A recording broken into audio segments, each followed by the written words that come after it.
Hey, gang. So I wanted to have a quick chat about North Africa. Super enjoying it. I'm really having a good time with the gameplay, the theme. A few little quibbles here and there, but we can talk about some of those. But it's actually nice and quiet here at the house, so I thought I'd take a minute to talk about some of the mechanics and the way the game system plays very differently from any other standard combat series game I've played before. So it's really got some unique things going on here from the perspective that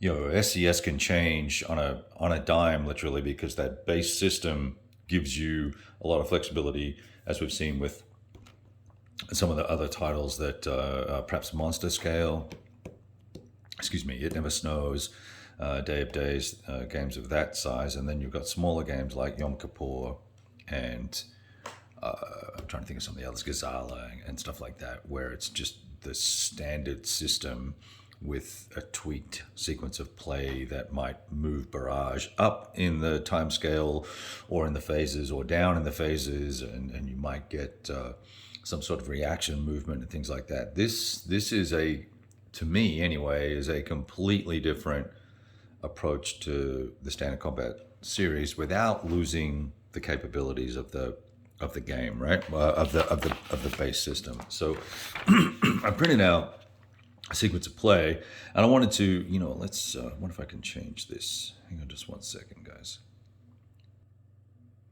Well, it looks like you're stuck with my mug on the screen. I was trying to do this. Let's see.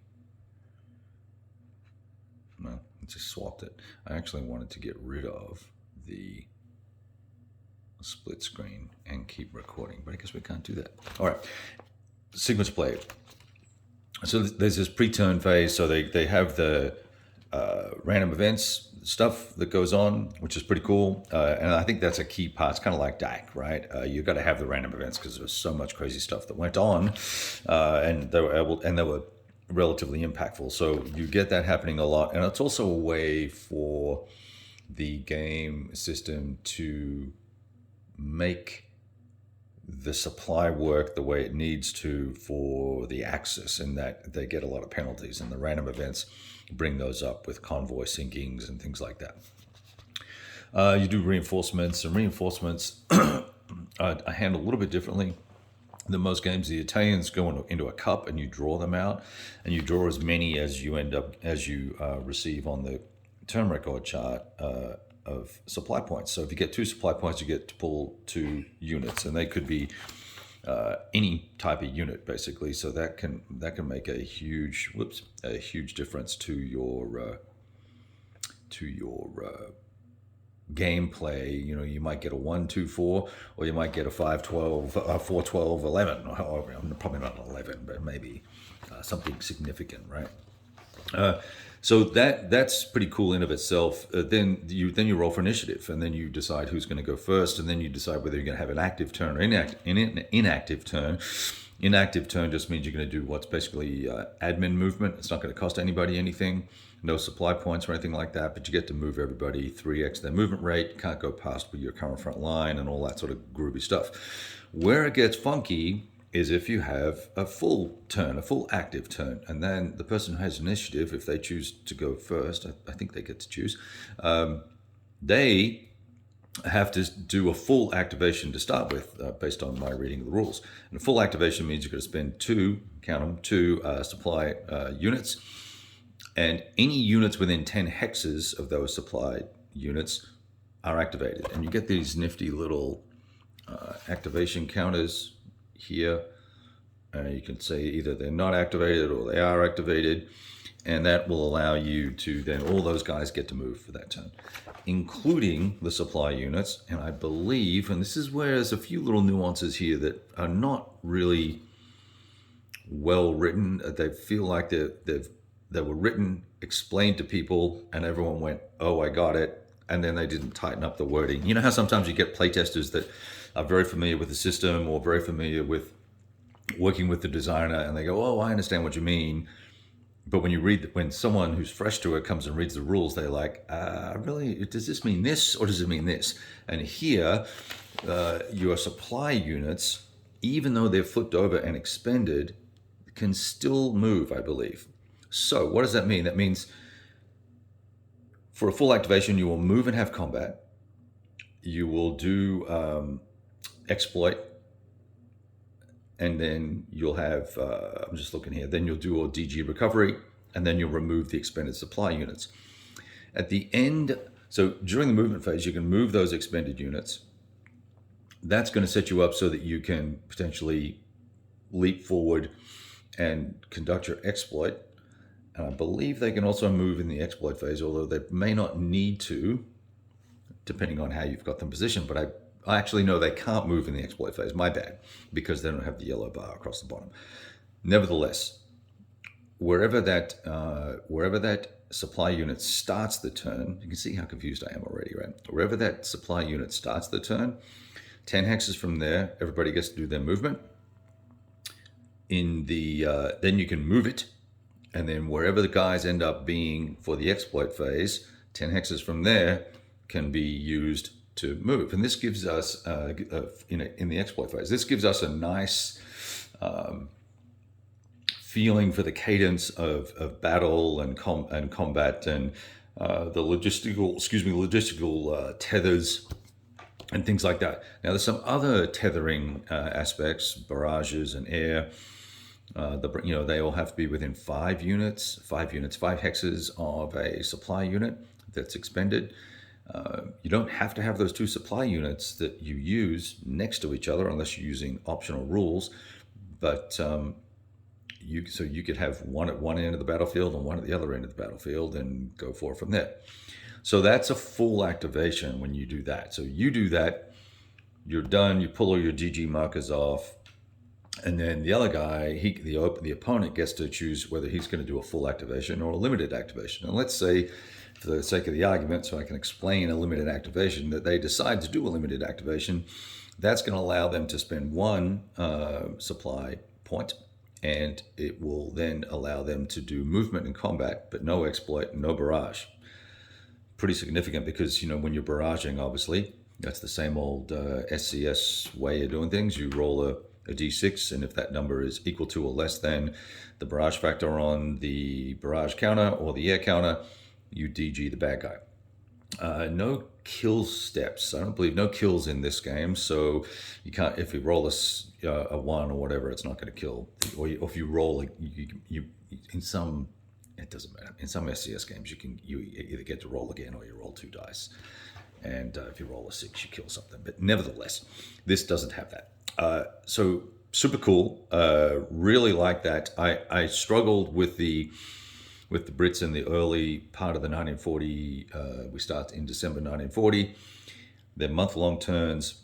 And I really struggled with the Brits trying to come to grips with, okay, do I isolate and then DG and then kill? Or do I just lunge forward and try and then pick off little guys and kill as much as I can before the Rommel's forces arrive, before the Germans arrive? And there are full divisions on the map for the Italians in 1 unit that are defensive 12. And so if you can't DG them, it's pretty tough to do those attacks and not lose units. And the other interesting thing that occurs is that some of these units, like these guys, and that's probably not going to focus, but these guys with the white cross on them, once they're gone, they're gone. Once they're killed, they're dead. They're done. They're out of the game and they can't be rebuilt. And some of them are pretty cool and pretty valuable, and the Brits have a lot of those. The Italians also have a lot, and there's, I think I have 8 or 9 over there that are dead that ain't ever coming back.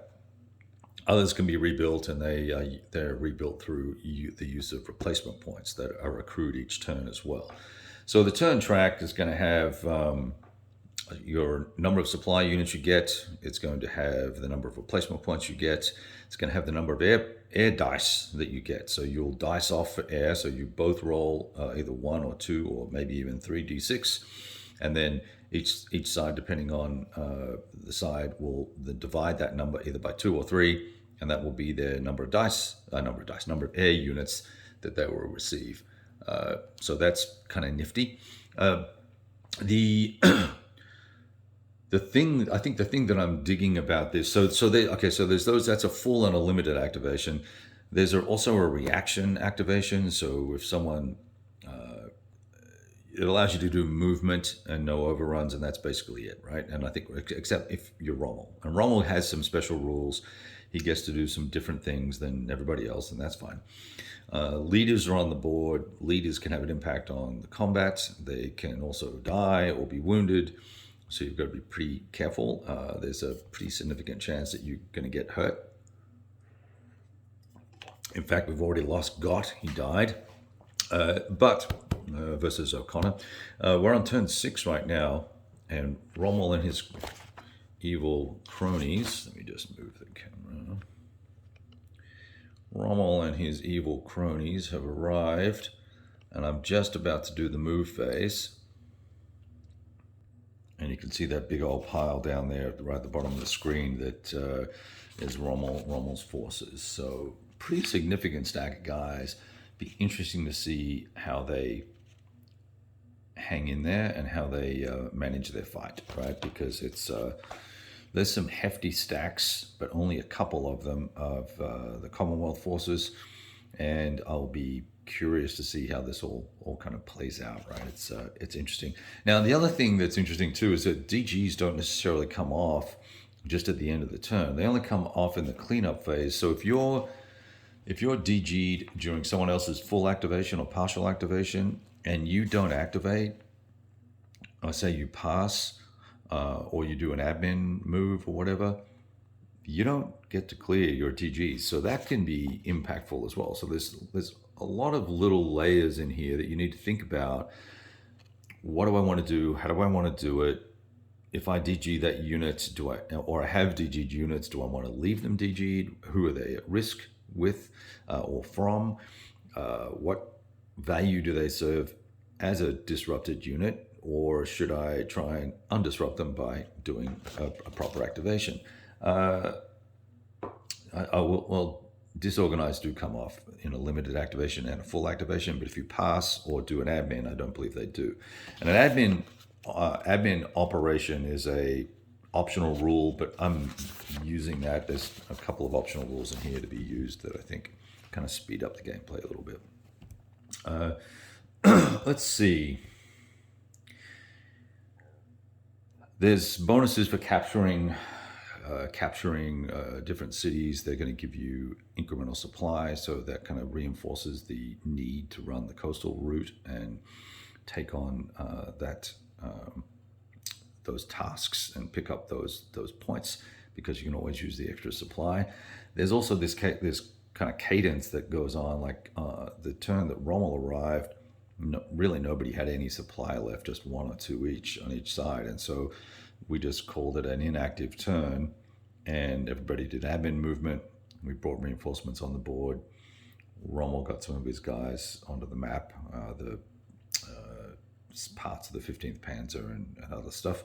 So it's a very interesting little set of problems here that need to be solved for each side.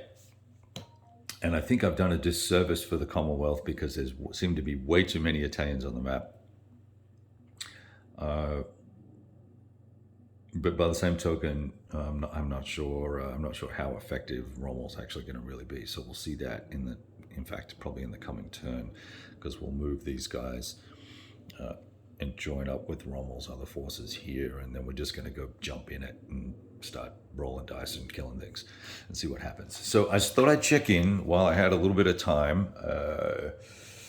The cadence of videoing has been off a little bit, just been busy with Christmas and other things, and I've got my son sleeping on the floor right behind me on a blow-up bed mattress thing, so less private time to pontificate and think and make comments. So I will stop doing this and start doing that, and we will talk to you soon. All the best.